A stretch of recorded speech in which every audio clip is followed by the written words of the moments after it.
जय गुरु जी संगत जी। ओम नमः शिवाय। शिव जी सदा सहाय। ओम नमः शिवाय। गुरु जी सदा सहाय। ओम नमः शिवाय। शिव जी सदा सहाय। ओम नमः शिवाय। गुरु जी सदा सहाय। रुद्र संक्षिप्त महापुराण रुद्र संहिता का 38वां अध्याय। श्री विष्णु और देवताओं से पराजित दधीचि का उनके लिए शाप और क्षुभ पर अनुग्रह। ब्रह्मा जी कहते हैं, नारद भक्तवत्सल भगवान विष्णु राजा क्षुभ हित साधन करने के लिए ब्राह्मण का रूप धारण करके दधीच के आश्रम पर गए। वहां उन जगत गुरु श्रीहरि ने शिव भक्त शिरोमणि महर्षि दधीच को प्रणाम करके क्षुभ के कार्य की सिद्धि के लिए उद्यत हो उनसे यह बात की। श्री विष्णु बोले, भगवान शिव की आराधना में तत्पर रहने वाले अविनाशी महर्षि दधीच, मैं तुमसे एक वर मांगता हूँ, उसे तुम मुझे दे दो। शुभ की कार्य की सिद्धि चाहने वाले देवादिदेव श्रीहरि के इस प्रकार याचना करने पर शैव शिरोमणि दधीच ने शीघ्र ही भगवान विष्णु से इस प्रकार कहा। दधीच बोले, ब्राह्मण आप क्या चाहते हैं, यह मुझे ज्ञात हो गया। आप शुभ का काम बनाने के लिए साक्षात भगवान श्री ही ब्राह्मण का रूप धारण करके यहाँ आए हैं। इसमें संदेह नहीं है कि आप पूरे माया भी हैं, किंतु देवेश जनार्दन, मुझे भगवान रुद्र की कृपा से भूत भविष्य और वर्तमान तीनों लोकों का ज्ञान सदा ही बना रहता है। सुब्रत, मैं आपको जानता हूँ कि आप पापहारी श्री हरि एवं विष्णु हैं।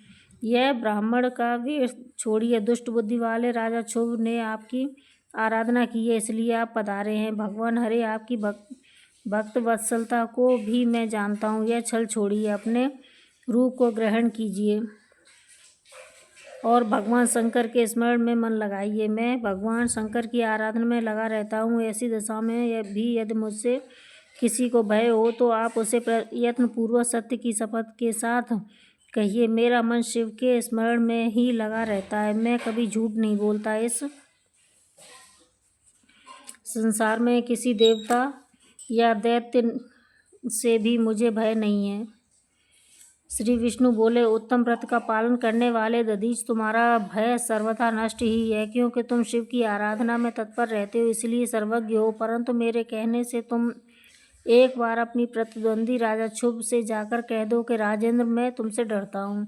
भगवान विष्णु का यह वचन सुनकर श्री शैव शिरोमणि महामुनि दधीच निर्भय ही रहे और हंसकर बोले।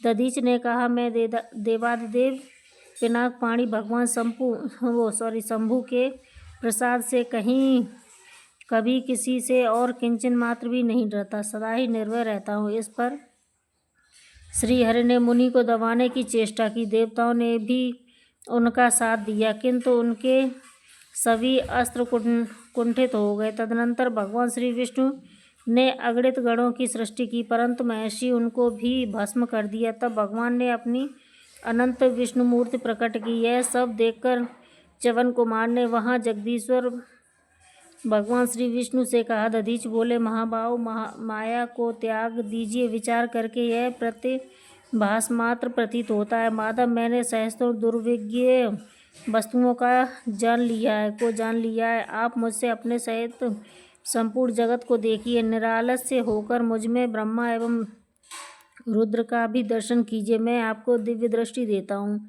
ऐसा कहकर भगवान शिव के तेज से पूर्ण शरीर वाले च्यवन कुमार दधीच मुनि ने अपनी देह में समस्त ब्रह्मांड का दर्शन कराया।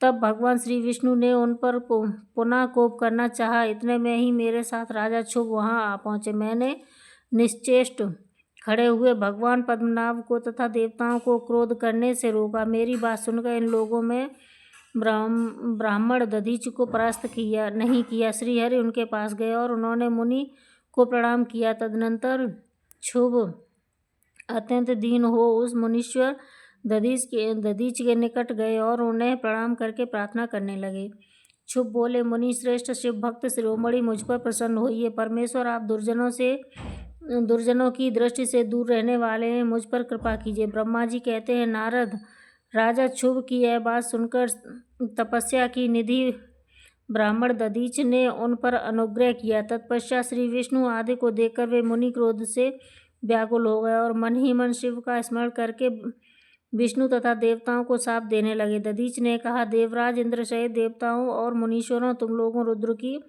क्रोधाग्नि से श्री विष्णु तथा अपने गणों सहित पराजित और ध्वस्त हो जाओ। देवताओं को इस प्रकार शाप दे शुभ की ओर देखकर देवताओं और राजाओं के पूजनीय द्विश्रेष्ठ दधीच ने कहा, राजेंद्र, ब्राह्मण की बलि और प्रभावशाली होती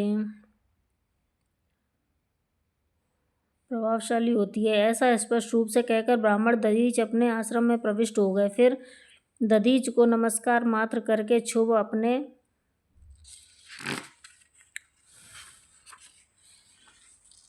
घर चले गए। तत्पश्चात भगवान विष्णु देवताओं के साथ आए थे, जैसे आए थे उसी तरह अपने वैकुंठ लोक को लौट गए। इस प्रकार वह स्थान स्थानेश्वर नामक तीर्थ के रूप में प्रसिद्ध हो गया।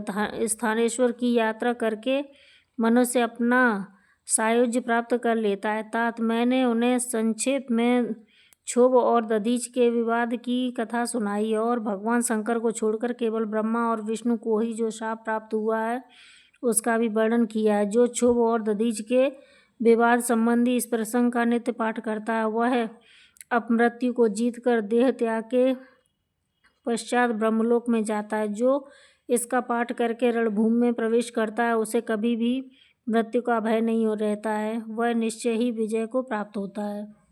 राधे राधे।